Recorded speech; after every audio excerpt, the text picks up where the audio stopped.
Ka-building ko siya tapos nabatuta niya ako agad. Ganon.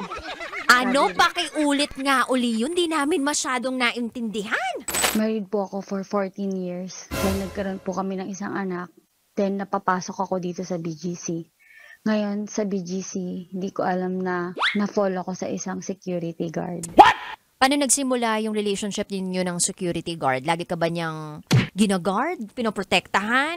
Ano? Ka-building mo ba siya? Yung klaseng... Ka-building ko siya tapos nabatuta niya ako agad. Ganon.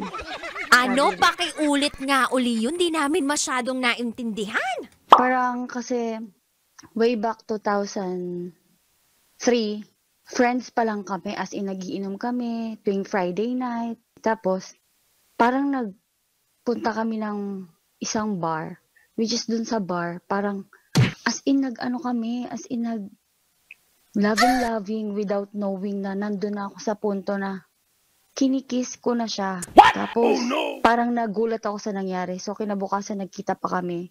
Then sabi ko stop na namin. Tapos nagkaroon lang kami ng kumustahan, ganyan. Bumalik ulit kami sa role na ganun. Tapos pumayag na lang kami sa agreement na meron siyang asawa. Tapos ako hiwalay. As in payag na ng 3 hours lang kami nagsasama. Tapos kapag gusto niya lang ako kausapin, doon niya lang ako pwedeng kausapin.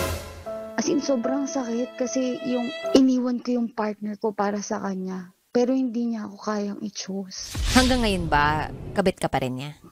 Yes. Magkano na ba ngayon 3 hours? Bigyan mo naman kami ng rate para alam na, nagbe-benchmark lang. Wow! Enjoy na enjoy sa mga videos namin. Nako, Marami pa niyan dito, kabisyo. Kaya para mas feel good ka, I-like mo na ang video na to. At mag-subscribe na sa aming YouTube channel! Don't forget to click the notification bell Para lagi kang updated sa amin.